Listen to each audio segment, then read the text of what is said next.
This is the real dinner. Oh, and here it comes, the cow soy. Get into an orgasm of goodness.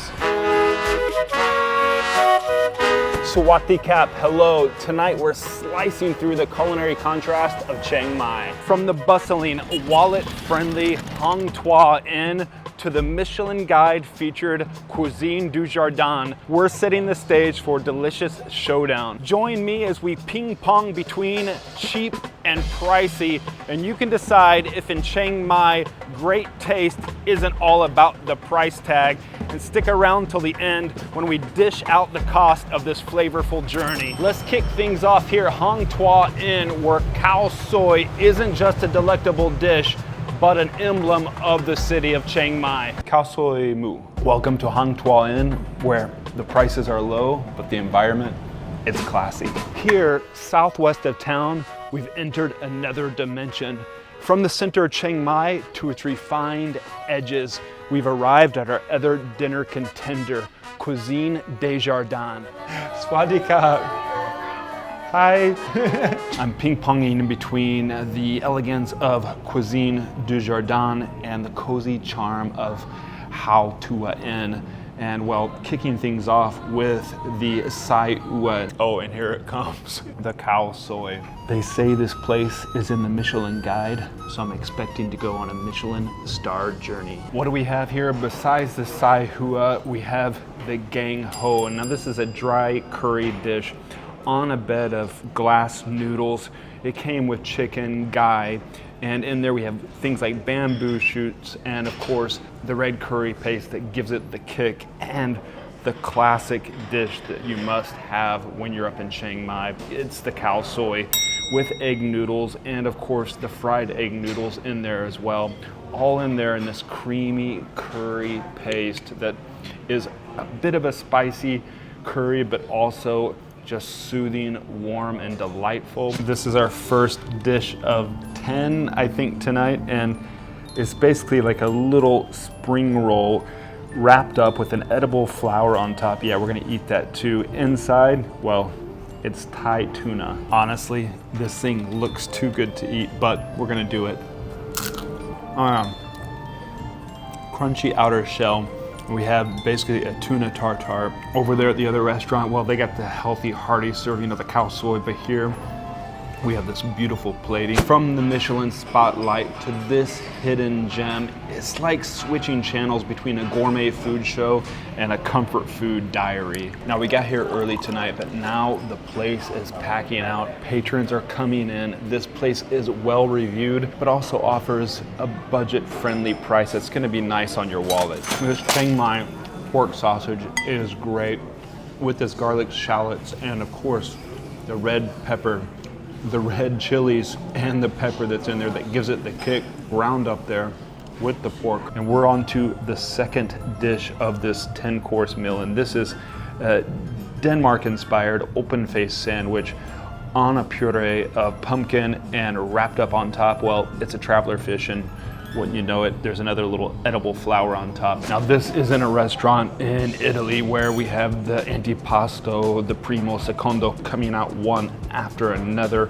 or a Michelin rated restaurant. This is a traditional Thai food place and they bring out all the plates all at once. I'm excited to get into this Gang Ho.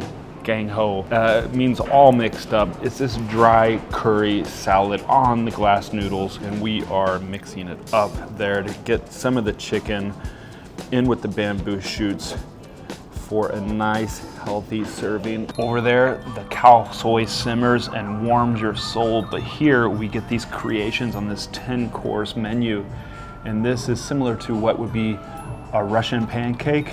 We got fermented soybeans drizzled on top of these marinated prawns and little cuts of, oh, I forget what they were, but they explained that we can eat it like a taco. Russian pancake, eating like a Mexican taco, and complete Thai deliciousness. This is great. All these fresh ingredients in here, and these egg noodles, they're not very heavy and it's easy to go down. The red curry paste, not too much of a kick, but it really pairs well with the fresh ingredients all mixed up in the gang ho. Quite an unexpected dish. Many people first think of khao soi when they think of northern Thai dishes, or they think of the lap, or other plates as well, like the pork sausage, but this one, it merits you trying. We have pickled mackerel sitting on a bed of fermented tomatoes, and on top we see this drizzle of a tomato nom, which is a thing up here in northern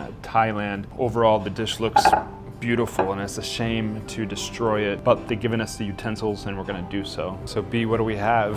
This one we serve the natural yeast sourdough. Lobster butter, garlic, and rosemary spread on top of the toasted bread. Yes. Wow. From the fancy plating and servers to this here in the hearty dish, khao soi. This is the dish you want to get when you come to Chiang Mai. Just stepping out of the restaurant for a minute to let you know I'm putting out a regular email newsletter with all sorts of wining and dining and travel tips and hacks. Everything's in there. There's a link to sign up down below. If there's one over all the others, it's this one. It's khao soi. It comes with a side of pickled mustard greens, a lime, healthy chunks of shallots, a wedge of lime. We're just gonna squirt that on. Some greens, I think those are lemongrass, and yeah, the pickled mustard greens. Mix this all in for a concoction that, it's delightful. It usually comes with your choice of protein. I went with the pork because we had the chicken in the other dish, in the gang ho. The pork is soft, it's moist, mixes in well with the khao soi. This dish likely started from Chinese immigrants who settled here in northern Thailand, and over the years, the plate evolved. The flavor profile itself, well, with the turmeric and the curry, it's a blend of Asian, South Asian, and Southeast Asian flavor profiles. Just got the explanation of what is finger lime caviar. And excuse me for my ignorance, but she explained it well, because when it's squeezed out, the pulp, it looks like little bits of caviar. And now that's on top of this. What do we have here? This is beet sliced up with little bits of Khmer cheese, and right on the side here we have a lobster spread cream. Combine it all and just get into an orgasm of goodness. This is a lobster butter, I should specify, not lobster cream. Now the thing I love about these Michelin restaurants, well, you might be put off by the small proportions, but the presentation, how it all comes together, it's out of this world. Now B, the wife of the chef, Chef Nan, was explaining they make their own bread. They have their own bread shop in the center of Chiang Mai. And you can taste the freshness in this bread combined with that garlic and the rosemary.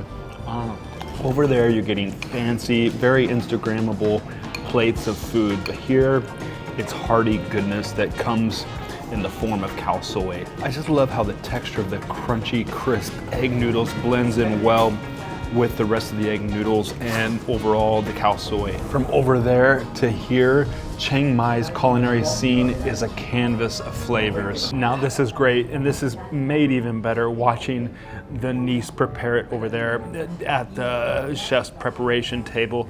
Here we have, of course, the crab meat, but the different uses of sun choke. Up here, we're in northern Thailand.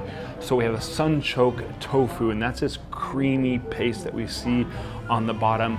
And again, they're using the sun chokes, and that's these little sun choke crisp.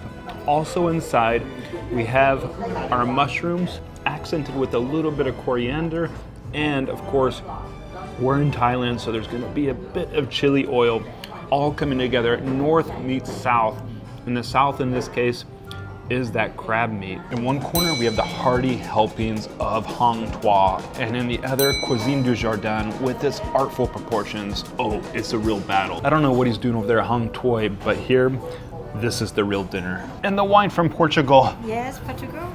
This one is light red. I've moved over the white Côte d'Aron wine for some red. Hong Tauw is favored by both tourists and locals of Chiang Mai, including the exiled Thailand Prime Minister who would visit here. Well, over there, they're having the hearty helpings, but here, refined elegance. And this plate here, well, I don't even know which course we're on, but what we have is pan-seared squid on top of a bed of wild rice. And right here, well, it's squid dashi that we're just sprinkling on the top. We have tiger prawn.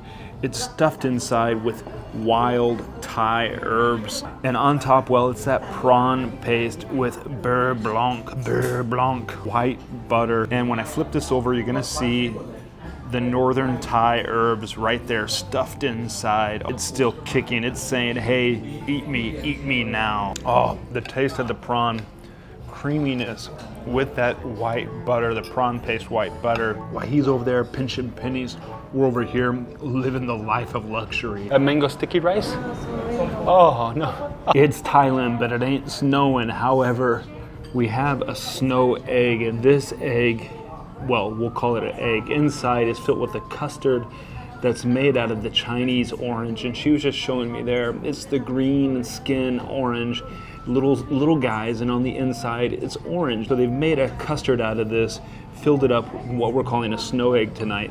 On the outside are these little snowflakes that have been made by dropping into nitrogen to freeze them to find these little pellets of snow. And on the top, drizzled. We saw her drizzle it there. The palm sugar with the coconut milk cream.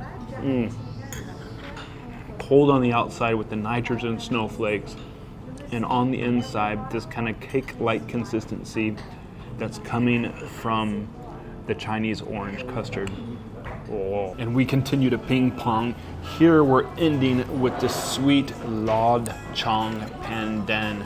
Yeah, the rice flour combined with those sweet and fragrant pandan leaves that's loved all over Southeast Asia. Just when I thought it was over, they bring out this petite four, just little sweet custard with the meringue filled inside this breaded crust.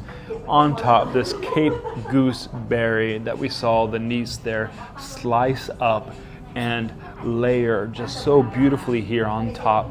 And the cherry on this cake, well, it's another flower. It's a shame to destroy this piece of art, but look at the meringue oozing out, the Cape Goose on top, the flour gone. It mixes well with the coconut milk. Ooh, sweet flavor, but cool with that crushed ice in there. What a feast for the senses. From the honest simplicity of Hong Tauw to the refined elegance of Cuisine de Garden, Chiang Mai dishes up the diversity. As promised, the scoop on what we spent, but before we get to that, please make sure if you've liked this video to click the thumbs up down below. Also, I know a lot of you aren't yet subscribed, so take a moment and click subscribe down below. It helps the channel grow and helps others see this is a thriving channel of food and travel lovers like us. Please click that subscribe button. What did we spend? Well, at Hong Tauw, 370 Thai baht, and that was for the northern Thai sausage, the gang ho, the cow soy, the beer, and the dessert, around about $10 US. At Cuisine de Garden, well, that was a feast. Michelin guide, all the toppings, 4,100 Thai baht, or around about $120 US. Yes, I warned you, this wasn't gonna be a cheap contender, but that included a 10-course meal, and that cost us $2,600. And I went on top and I did the wine pairing. That was 1,500 Thai baht for a grand total of 4,100 and a big feast. Whether you crave the no-frills warmth of a local eatery or the chic ambiance of fine dining, Chiang Mai has a table with your name on it. But just remember, it's not all about the price, but the quality of the food and the memories we take away. If you want to find out just how inexpensive, how cheap the local street food night market is, watch this video next.